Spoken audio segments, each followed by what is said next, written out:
Hello, and welcome to a special edition of Welcome to the Jungle. I am Seth Shaner, along with Sami Riggs, a local musician and Bengals fan who I saw a week or two ago just have some of the best videos, songs about the Bengals. Sammy, welcome to the jungle. Thank you for having me. Um, if people haven't seen your work out there, your Facebook page, we'll talk a little bit about your music here in a little bit, but your Facebook page has their videos. People can go there. You have done a video after every game, and then even after Flacco signed, you had a video. You've kind of parodied Katy Perry, Zach Bryan, Creed, Fleetwood Mac, Johnny Cash, Adele, and I got to tell you, asked you to come on a week or two ago, but now you've done one for Nirvana, and Yep. I was like, "This is just great. This is." I would have called you for the first time if I hadn't already. Yeah, it's kind of crazy because I mean, I've been playing music a long time. So, Hmm. I do know a lot of songs just from playing covers because that's what I mostly used to do. So, I do have a pretty large catalog to kind of pull from. But I'll be honest, up until recently, I really wasn't like pulling from anything that I would play regularly at a show or anything like that. I actually started doing this a couple years ago, and I think the first parody I really did was Cincy Orange, I think was one of the first ones I did, and that was just Megan Maroney, and I turned it in, Tennessee Orange, turned it into Cincy Orange. And that one got some traction on TikTok, but nowhere else. Yeah. And so then after that, I was like, I guess I'll do this every now and then, but I really didn't think anyone would care. And then, so then I started doing it. And then every now and then I'd have people say, "Hey, I really liked your song about the Bengals." And then I was like, okay, I really just thought I was an idiot and I'm putting these songs out there and no one's really paying attention. And then that Jolene song that I Yeah. did before the season started, which I think everyone believes that I cursed the Bengals after that song.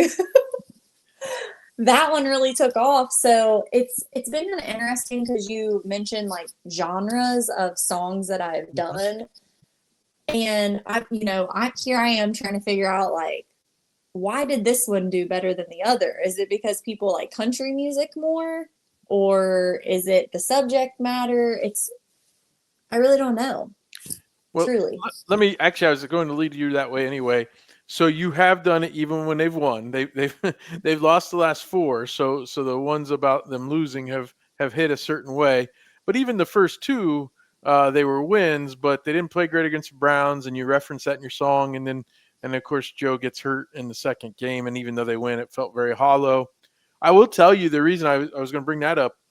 When I have a favorite team, and if they go in a losing streak, it's going to be hard for me to want to turn to my regular habits. Like I listen to podcasts about my favorite teams, I read about my favorite teams, I do all these things, and I go through like different levels of like dealing with it, I guess. And one of them Yeah. is I don't want to even listen. I feel bad for people out there like Paul Daner Jr. and other people that are doing podcasts besides us at Welcome to the Jungle because I just don't even turn it on. But I will tell you, your songs kind of make me chuckle and made me kind of, the Johnny Cash. I'm stuck in turf toe prison. That was one of your lines, and that just made me chuckle and laugh, and at least made me feel a little better. So I don't know with your songs. Maybe it's when they do really poorly that people want to hear what you had to sing about. Maybe. And I think even as a kid, I've always kind of turned to, they say if you've been through some trauma, it makes you funny. So Yeah. I've always turned to, I want to make somebody laugh or think about something differently. And so I do try to put that into the songs that I do.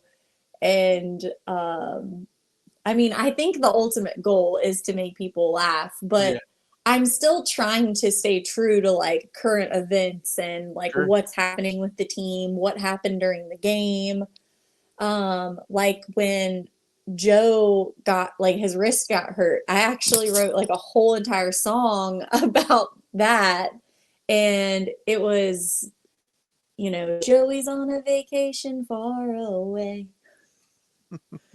And so, I mean, it just goes into like, how do we spin this differently and just keep people, cheered up while all this Sure. craziness is happening.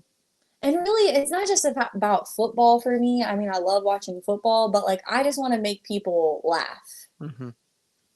Now, you do turn the songs around pretty quickly. So, are you sitting watching the game, taking notes? Like, how are you coming up with the lyrics to go along with the music, which you obviously seem to already know? So, the last couple years, no, I wasn't really doing that. I mean, I was watching the games anyway, but I wasn't like, oh, okay, I got to write about this after the game. But now I'm kind of starting to do that because I feel like people are waiting for it. So I'm like, oh shit, what am I going to do? I got to figure this out. So, while I'm watching the game, um, and I feel like this is just songwriting for me in general. I might have an idea of like what I want to do sometimes beforehand. So I kind of had like the Folsom Prison idea, but I didn't know which way it was going to go. I'm like, I don't know if we're going to lose this game. I don't know if we're going to win this game. But I had a few lines of like, oh, well, if this happens, this would actually be like a funny thing to say. But then a lot of times it's kind of finalized once the game Sure. is over. And then obviously with like the whole Flacco thing, I was like, oh crap. I gotta write a song about this. This is timely. And so sometimes I'll go to the internet for inspiration, popular songs about heartbreak if I don't have an idea up off the top of my head. So that's kind of how I actually always kind of knew I wanted to parody Someone Like You, but I never got to do it yet. And then once I heard the song again and then I figured out that certain things would rhyme, I just kind of ran with it. And that's Adele. Yeah, that was your Joe Flacco. What's your favorite song so far this season? I'm like losing track of what I've even done. I mean, I guess I'd have to probably say the initial one, which Yeah. was, right before um our first game, which would be the Jolene one. Hmm. But Hmm. I mean, I love Dolly, Sure. and that one I did kind of take from my repertoire. And I was like, oh, Jolene. I could say Joe B. Joe Yeah. B. And then again, it was just an idea, and then I took it and ran with it. But it was really fun until he got hurt. Yeah, I think for me, the one that grabbed me was the Johnny Cash. The Turf Toe Prison line was great. Yeah. Like I said, though, I really enjoyed the Nirvana one you just did this week. Well, let's talk a little bit about your fanhood. Obviously, you're a big fan. Tell me how you became a Bengals fan. Was the line about your mom warning you not to be a fan, was that just something you wrote, or was that kind of true? That was embellished. Yeah. So there's definitely some embellishments in there, but I remember I was never really into sports, I mean, I say that, but like in high school, I'd go to like the football games. I Mhm. graduated from Connor High School, and my boyfriend in high school was a football player. So like I would go to all the games, but like I didn't know any of the positions. I didn't really understand what was happening on the field. But around that time, it was 2009. And that's, when I started getting into watching the Bengals, which, if memory serves me correctly, I think Carson Palmer was the quarterback at the time. Yeah, that was his And last two. so Yep. we, I feel like I remember watching the games and we did somewhat decent for a while. But I wasn't into it the way that I am now. I think I probably started paying more attention once we got Joe Burrow. Hmm.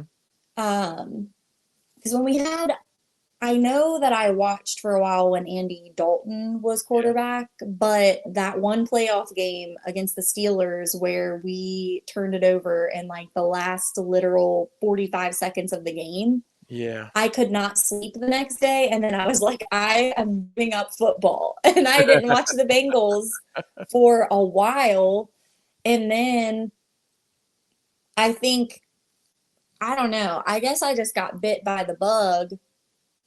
And then I really started paying attention and actually understanding football because I never thought that I would be this person that was like, yelling at the TV. And now I am.